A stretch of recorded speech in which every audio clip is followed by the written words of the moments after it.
আচ্ছা, আগের দিন আমরা কোয়েশ্চেন নাম্বার 9 অবধি কমপ্লিট করেছিলাম, সোশ্যাল অডিটিং। আজকে আমরা তারপর থেকে শুরু করব।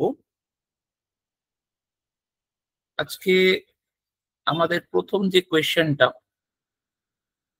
প্রথম কোয়েশ্চেন বলছে automatic stabilisers are a type of fiscal policy designed to offset fluctuation in a nation's economic activity, in a nation's economic activity through their normal operation without additional timely authorization by this government or policy makers. প্রশ্নটা হচ্ছে যে বিষয়টার উপর, সেটা হলো automatic stabiliser. প্রশ্নটা বলছে যে অটোমেটিক স্টেবিলাইজার হচ্ছে এমন একটা ফিসকাল পলিসি যেটা একটা কান্ট্রি বা ইকোনমিক অ্যাক্টিভিটিকে বা তার ফ্লাকচুয়েশনসটাকে অফসেট করে, কিন্তু এটা অফসেট করার জন্য তাকে কোনো অ্যাডিশনাল মেজার্স নিতে হয় না। সেটা তার ইকোনমির বা গভর্নমেন্টের নর্মাল অপারেশনের মাধ্যমেই এই ইকোনমিক অ্যাক্টিভিটির ফ্লাকচুয়েশনকে অফসেট করা হয়। এই যে অটোমেটিক স্টেবিলাইজার, সেই অটোমেটিক স্টেবিলাইজার বিষয়টার সাথে কোন কোন জিনিসগুলো associated? Progressive tax, unemployment insurance, transfer payment, all of the above. কোনটা হবে?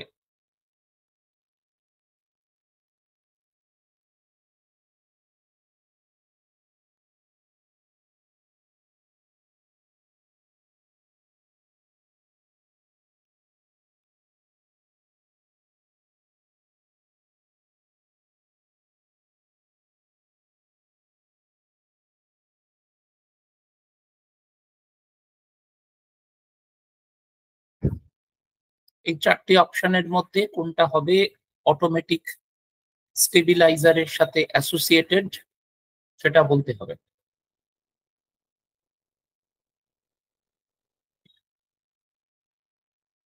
জানা না থাকলে একটু চেষ্টা করো।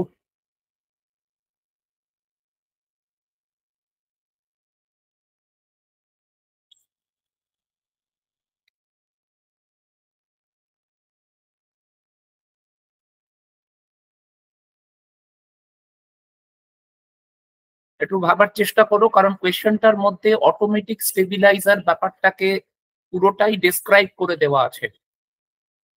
অটোমেটিক স্টেবিলাইজার বিষয়টা না জানলেও এটা পারা যাবে।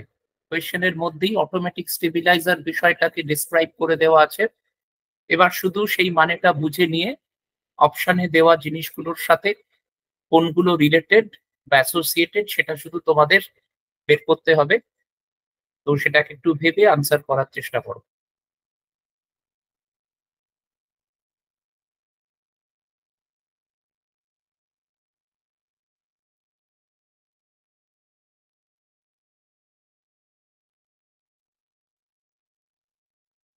অন্তত একটু গেস করার চেষ্টা করো যদি না বুঝতে পারো।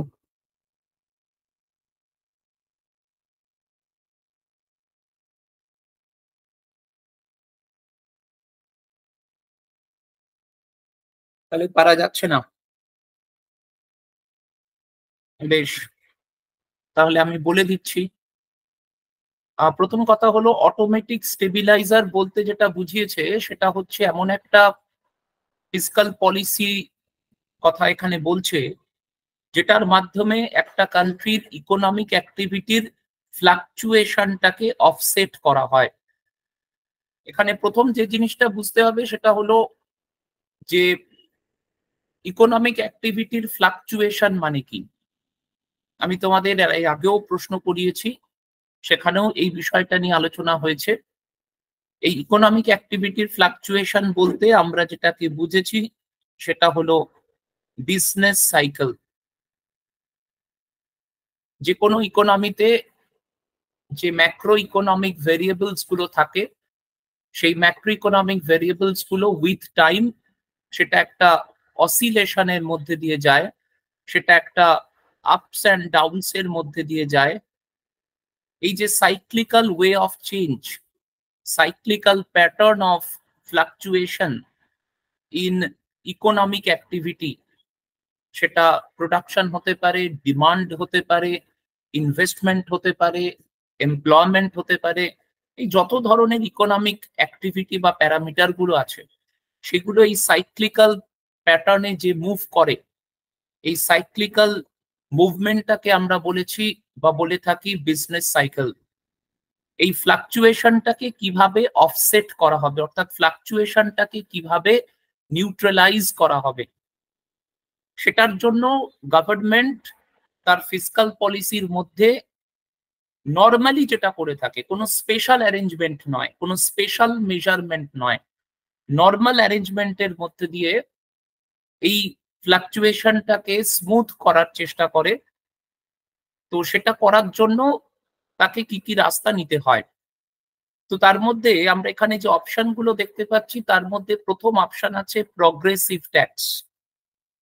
একটু আমাকে বলার চেষ্টা করো যে প্রগ্রেসিভ ট্যাক্স বলতে কি বোঝায়, প্রগ্রেসিভ ট্যাক্সেশন ব্যাপারটা কি? এটা তো খুব সহজ বিষয়, একটু চেষ্টা করো প্রগ্রেসিভ ট্যাক্সেশন বলতে কি বোঝায়। স্যার, ইনকাম বাড়ার সাথে ট্যাক্স রেটটাকে বাড়ানো হয়, এটা প্রগ্রেসিভ ট্যাক্স। এটা প্রগ্রেসিভ ট্যাক্স। তাহলে গভর্নমেন্ট, যে কোনো কান্ট্রির গভর্নমেন্ট সাধারণভাবেই, কোনো আলাদাভাবে নয়, সাধারণভাবেই তার ডাইরেক্ট ট্যাক্স স্ট্রাকচারটাকে প্রগ্রেসিভ ট্যাক্স স্ট্রাকচারই রাখে। এমন কোনো দেশ খুঁজে পাবে না যেখানে ডাইরেক্ট ট্যাক্স স্ট্রাকচারটা রিগ্রেসিভ বা প্রপোর্শনাল, সেটা মূলত হচ্ছে প্রগ্রেসিভ। প্রগ্রেসিভ ট্যাক্স থাকার ফলে যে সুবিধাটা হয় সেটা হচ্ছে যখন একটা সেকশন অফ দ্য পপুলেশনের ইনকাম বেড়ে যেতে থাকে, তার সাথে সাথে স্পেন্ডিংটা প্রপোর্শনেটলি বাড়তে পারে না। তার কারণ ইনকাম বাড়ার সাথে সাথে যেহেতু ট্যাক্স বার্ডেনটাও বেড়ে যায়, ফলে ইনকাম যদি 10% বাড়ে তাহলে স্পেন্ডিং কিন্তু 10% বাড়ে না, রাদার 10%-এর চেয়ে কম বাড়ে। এর ফলে যেটা হয় যে স্পেন্ডিং ইনকামের সাথে সাথে প্রপোর্শনেটলি বাড়ে না বলে ইকোনমিতে ডিমান্ড, এগ্রিগেট ডিমান্ড, সেটা সাডেনলি বাড়ে না।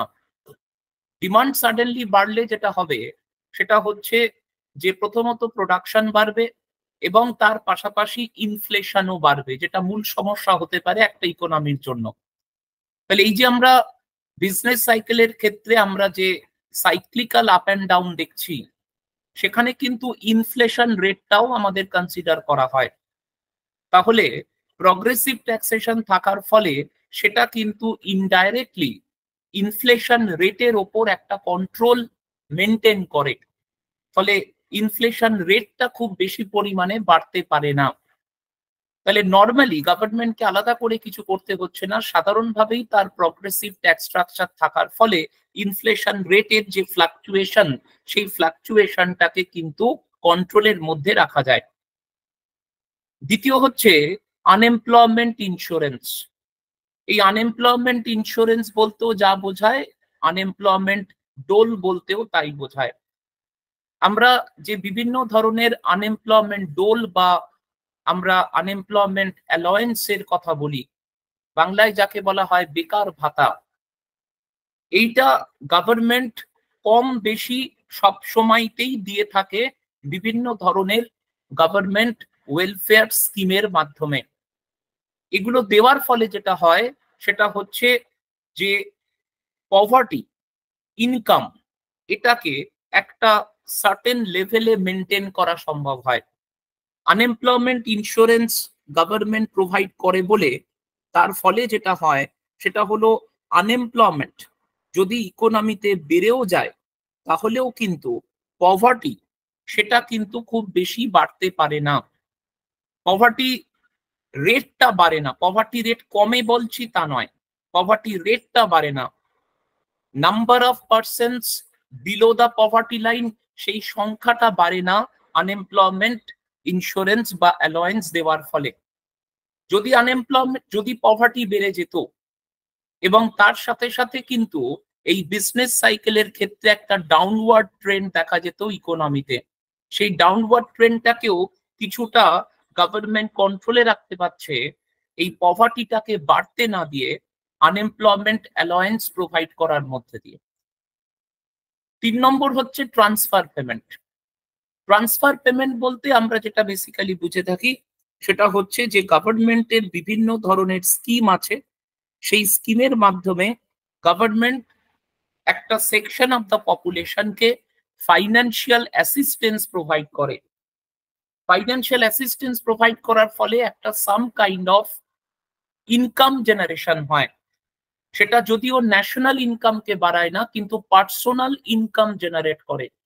পার্সোনাল ইনকাম জেনারেট করার ফলে যে সুবিধাগুলো হয় সেটা হচ্ছে ডিমান্ড খুব বেশি কমে যেতে পারে না, পভার্টি খুব বেশি বাড়ে না, বা প্রোডাকশন খুব বেশি নেগেটিভলি অ্যাফেক্টেড হয় না এই ট্রান্সফার পেমেন্ট দেওয়ার ফলে।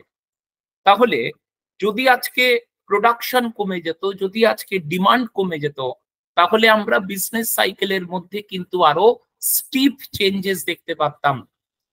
সেই জায়গা থেকেও কিন্তু ইকোনমিকে রোটেট করতে পারছে ট্রান্সফার পেমেন্টস। তাহলে প্রগ্রেসিভ ট্যাক্স, আনএমপ্লয়মেন্ট ইন্স্যুরেন্স এবং ট্রান্সফার পেমেন্ট, এই তিনটে জিনিস একটা কমন বিষয়। যে কোনো গভর্নমেন্টের ফিসকাল পলিসি, আমরা আগের দিনও আলোচনা করেছি যে গভর্নমেন্টের ফিসকাল পলিসির যে মূল তিনটে পিলার, একটা হলো ট্যাক্স, একটা হলো এক্সপেন্ডিচার এবং একটা হলো বরোয়িং। সেখানে প্রগ্রেসিভ ট্যাক্স ফিসকাল পলিসির মধ্যে পড়ে। আনএমপ্লয়মেন্ট ইন্স্যুরেন্স এবং ট্রান্সফার পেমেন্টস দেওয়ার জন্য গভর্নমেন্টকে স্পেন্ডিং করতে হয়, সেই গভর্নমেন্ট স্পেন্ডিংটাও ফিসকাল পলিসির মধ্যে পড়ে। ফলে তিনটে জিনিসই কিন্তু খুব কমন বিষয়, এগুলো কিন্তু কোনো এক্সট্রা অর্ডিনারি অ্যারেঞ্জমেন্ট নয়। একটা গভর্নমেন্ট থাকবে মানে তার একটা ফিসকাল পলিসি থাকবে, আর তার ফিসকাল পলিসি থাকবে মানেই প্রগ্রেসিভ ট্যাক্সও থাকবে, আনএমপ্লয়মেন্ট ইন্স্যুরেন্সও থাকবে, বা তার সাথে ট্রান্সফার পেমেন্টও থাকবে। অর্থাৎ এটা একটা কমন বা স্বাভাবিক তিনটে বিষয়। ফলে এই তিনটে জিনিস আমরা একটা গভর্নমেন্টকে তার সাধারণ ফিসকাল পলিসির মধ্যে অ্যাপ্লাই করতে দেখি বা ফলো করতে দেখি, যাতে ইকোনমিতে বিজনেস সাইকেলটাকে বা ইকোনমিক অ্যাক্টিভিটির যে ফ্লাকচুয়েশনসটা, সেই ফ্লাকচুয়েশনসটাকে যাতে রেগুলেট করা যায় বা কন্ট্রোল করা যায়। তাহলে তিনটেই কিন্তু আমার অটোমেটিক স্টেবিলাইজারের কাজ করছে, যার জন্য এখানে কারেক্ট আনসার হবে option D, all of the above. Automatic stabiliser ব্যাপারটা ভালো করে একটু মনে রাখবে, এবং অটোমেটিক স্টেবিলাইজার বলতে কি কি বোঝায়, কিভাবে সেটা ইকোনমিক ফ্লাকচুয়েশনকে কন্ট্রোলে রাখে সেটা বলে দিলাম, এই কনসেপ্টটা রেডি রাখবে। বেশ, আমরা আসি পরের কোয়েশ্চেনে। বলেছে which of the following statement is are true about labor bureau of government of India? Government of ইন্ডিয়ার আন্ডারে একটা ডিপার্টমেন্ট রয়েছে যাকে বলা হয় লেবার ব্যুরো, তার সম্পর্কে তিনটে স্টেটমেন্ট দেওয়া আছে। প্রথম স্টেটমেন্ট বলছে it comes under administrative control of ministry of social justice and empowerment, অর্থাৎ ডিপার্টমেন্টটা কোন মিনিস্ট্রির আন্ডারে সেটা বলছে। দ্বিতীয় স্টেটমেন্ট বলছে labour bureau is responsible for publication of statistics and related information on industrial relations, working and living conditions. 3 নম্বর statement বলেছে it is the store house of consumer price index number for industrial, agricultural and rural labourers. এই তিনটে স্টেটমেন্টের মধ্যে কোনটা correct statement সেটা তোমাদের identify করতে হবে।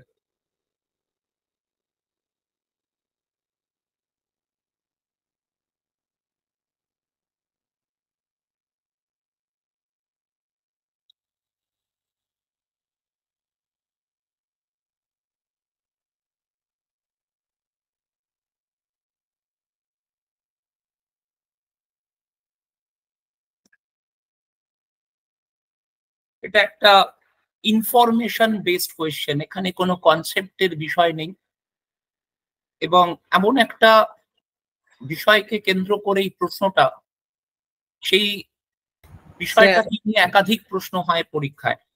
স্যার বলো। অপশন ডি হবে 2 and 3।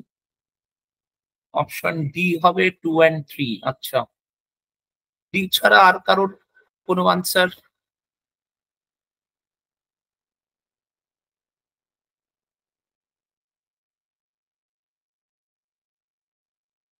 আচ্ছা, একটাই আনসার পেয়েছি, অপশন ডি 2 and 3 কারেক্ট বলছো। তাহলে এবার আমাকে বলো যে অপশন বা স্টেটমেন্ট 1টা কেন ইনকারেক্ট মনে হচ্ছে?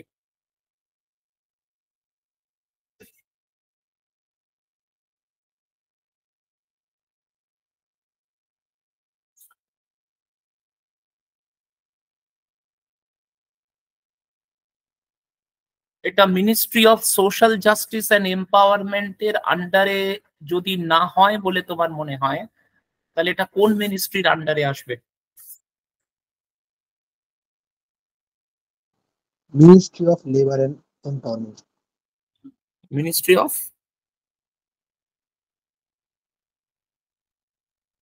Ministry of Labor and Empowerment. Ministry of labour and employment. বেশ, ঠিক আছে, তাহলে এটা মিনিস্ট্রি অফ লেবার অ্যান্ড এমপ্লয়মেন্টের আন্ডারে আসে, তাই এটা কারেক্ট। এবার যেটা বলো যে লেবার ব্যুরো এরা যে ডেটা পাবলিকেশন করে, এরা যে বিভিন্ন ডেটার অ্যাসিমিলেশন করে, ডেটা ক্যালকুলেশন করে, কি কি বিষয় নিয়ে লেবার ব্যুরো কাজ করে? লেবার ব্যুরোর কাজের এরিয়াটা কি, কি কি বিষয় নিয়ে এরা কাজ করে, কি কি বিষয় নিয়ে ডেটা এরা কালেক্ট করে, ডেটা ডিসিমিনেট করে এবং ডেটা পাবলিশ করে? Labor Intelligence, Labor Research. Labour intelligence, labour research, এই দুটো বিষয় কি রকম একটু বলো আমাকে। এই যে labour intelligence and labour research বললে, এই দুটোর মানে কি?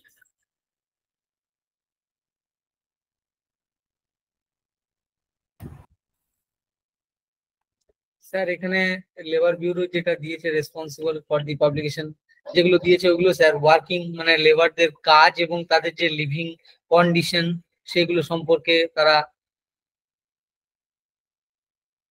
মানে এই তিনটে জিনিসের ডেটা পাবলিকেশন বা তার কালেকশন, এইগুলো নিয়ে কাজ করে। তাহলে লেবার ব্যুরো এই তিনটে ছাড়া আর কিছু নিয়ে কাজ করে না, এই তিনটে নিয়েই কাজ করে? মিনিমাম ওয়েজেস নিয়েও কাজ করে। মিনিমাম ওয়েজ নিয়ে কি ধরনের কাজ করে একটু শুনি।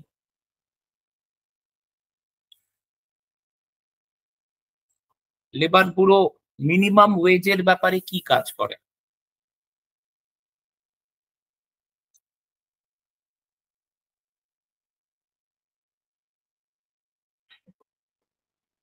দেখো, লেবার ব্যুরো তারা অনেক বিষয় নিয়ে কাজ করে। এখানে অপশনেতে যে তিনটে জিনিস দেওয়া আছে, এই তিনটে নিয়ে তারা অবশ্যই কাজ করে। ইন্ডাস্ট্রিয়াল রিলেশন, ইন্ডাস্ট্রিয়াল রিলেশন বলতে বোঝায় এমপ্লয়ার অ্যান্ড এমপ্লয়ি বা লেবারারদের রিলেশন, সেই ব্যাপারেও কাজ করে। নেক্সট যারা কাজ করে সেটা হচ্ছে যে working and living conditions of labourers. লেবারার্সরা বিভিন্ন সেক্টরে তারা যে কাজ করছেন সেখানে তাদের working conditions, working environment, working conditions বলতে বোঝাচ্ছে কাজের শর্ত, তারা কতক্ষণ সময় কাজ করবে, তাদের লেবার আওয়ার কতক্ষণ হবে, তাদের ওয়েজেস কি রকম হতে পারে, তাদের কি কি অ্যালয়েন্স দেওয়া হতে পারে বা দেওয়া উচিত, এই ব্যাপারগুলো নিয়ে তারা কাজ করে। এছাড়া তারা কাজ করে ওয়ার্কিং এনভায়রনমেন্ট নিয়েও, অর্থাৎ লেবার ব্যুরো তারা বিভিন্ন ধরনের স্ট্যান্ডার্ড সেট করে, তারা বিভিন্ন ধরনের ক্রাইটেরিয়া তৈরি করে দেয়, যে ক্রাইটেরিয়া গুলোকে বিভিন্ন সেক্টরে লেবারারদেরকে প্রোভাইড করাটা ম্যান্ডেটারি, এইটাকে বলা হচ্ছে ওয়ার্কিং কন্ডিশন। এছাড়া লিভিং কন্ডিশন, লেবারাররা কি পরিস্থিতিতে তারা তাদের লাইফ লিড করবে, তাদের লিভিং কন্ডিশনসকে আরো favourable for them, favourable for the labourers করার জন্য কি কি করতে হবে সেই ব্যাপারেও তারা বিভিন্ন ধরনের স্ট্যান্ডার্ড সেট করে। কিন্তু এটুকুই লেবার ব্যুরোর কাজ নয়। লেবার ব্যুরোর কাজ হচ্ছে আরো কতগুলো বিষয়ের স্ট্যাটিস্টিক্স বা পাবলিকেশন নিয়ে। তার মধ্যে আছে তাদের প্রোডাক্টিভিটি, তাদের মধ্যে আছে লেবার টার্নওভার, তাদের মধ্যে আছে বিভিন্ন ধরনের লেবার এনাক্টমেন্ট অর্থাৎ লেবারার রিলেটেড বিভিন্ন অ্যাক্ট, এগুলো নিয়েও কিন্তু লেবার ব্যুরো কাজ করে। তাহলে সেই হিসাবে অপশন 2 হচ্ছে কারেক্ট। এবার অপশন 3 বলেছে যে ইট is the store house of consumer price index number for industrial, agricultural and rural labourers. এই স্টেটমেন্টটা কেন কারেক্ট মনে হলো? লেবার ব্যুরো কি এমন কাজ করে যাতে তোমাদের মনে হচ্ছে যে এই স্টেটমেন্টটা কারেক্ট?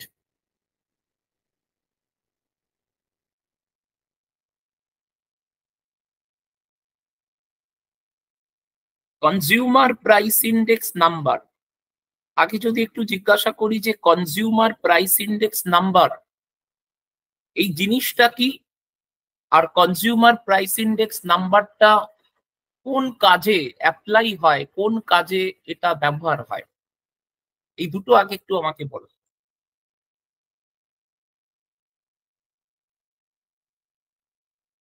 স্যার ইনফ্লেশন মেজার করতে। কি ইনফ্লেশন মেজার করবে? ইনফ্লেশন তো অনেক রকমের হয়। ইনফ্লেশন যে মেজার করে, আমাদের ইন্ডিয়াতে যে ইনফ্লেশন রেট মেজার করা হয়, সেই ইনফ্লেশন রেট কত রকমের মেজার করা হয়? কত রকমের ইনফ্লেশন রেট মেজার করা হয় সেটা জানা থাকলে বলো।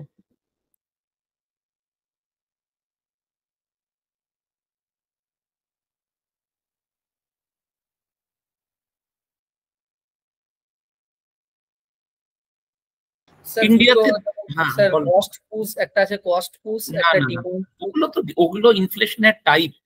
টাইপ। প্রশ্নটা বলেছি ইনফ্লেশন রেট ইন্ডিয়াতে কত রকমের ক্যালকুলেট করা হয়। ইনফ্লেশন রেটের টাইপ একরকম, কস্ট পুশ ডিমান্ড পুল ইনফ্লেশন সেটার বিষয়টা আর এক রকম। ইন্ডিয়াতে ইনফ্লেশন রেট দু রকমের ক্যালকুলেট করা হয়। একটা হলো সিপিআই বেসড ইনফ্লেশন রেট, একটা ডাব্লিউপিআই বেসড ইনফ্লেশন রেট। এই সিপিআই বেসড আর ডাব্লিউপিআই বেসড এই দু ধরনের ইনফ্লেশন রেট ক্যালকুলেট করার জন্য আমাদের একদিকে তৈরি করতে হয় কনজিউমার প্রাইস ইন্ডেক্স, আর একটা তৈরি করা হয় হোলসেল প্রাইস ইন্ডেক্স বা যাকে আমরা বলছি ডাব্লিউপিআই। তো এই যে দু ধরনের ইনফ্লেশন রেট, ইনফ্লেশন তো একই জিনিস। ইনফ্লেশন মানে জেনারেল প্রাইস লেভেলের ইনক্রিজ, রেট অফ ইনফ্লেশন মানে জেনারেল প্রাইস লেভেল, সেটা কতটা রেটে বাড়ছে বা কি পার্সেন্টেজে জেনারেল প্রাইস লেভেল বাড়ছে, বিষয়টা তো এক। তাহলে দুটো আলাদা আলাদা মেজার কেন করা হচ্ছে? অর্থাৎ এবার যদি জিজ্ঞাসা করি যে সিপিআই বেসড ইনফ্লেশন রেট আর ডাব্লিউপিআই বেসড ইনফ্লেশন রেটের মধ্যে কি পার্থক্য? ইনফ্লেশন যদি জেনারেল প্রাইস লেভেলের ইনক্রিমেন্ট হয়, তাহলে একটা ইনফ্লেশন রেট বের করলেই তো আমাদের কাজ হয়ে যেত যে জেনারেল প্রাইস লেভেল কত। স্যার ডাব্লিউপিআই টা একটা বেস ইয়ার ধরে।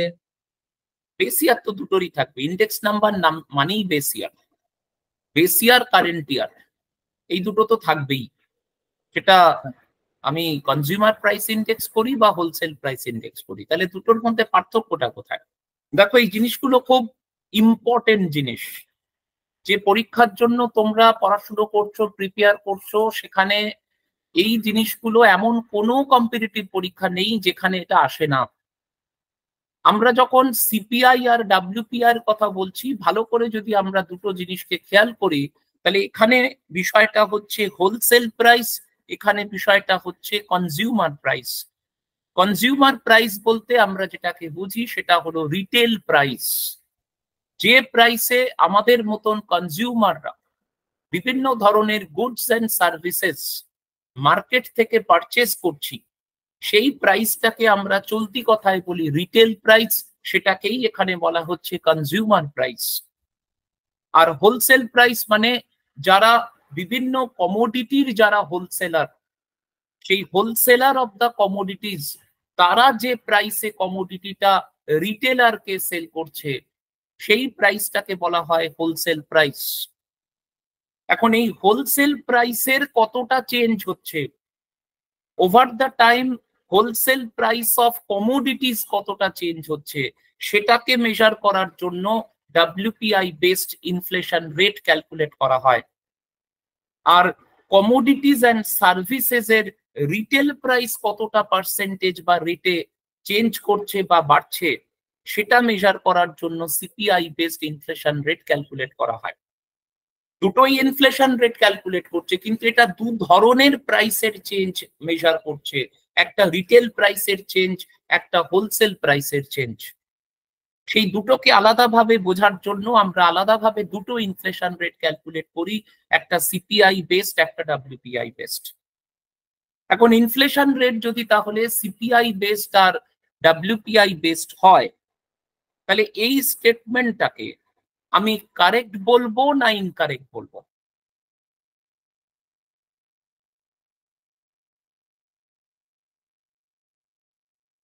যদি কারেক্ট বলি তাহলে কেন, আর যদি ইনকারেক্ট বলি তাহলেই বা কেন?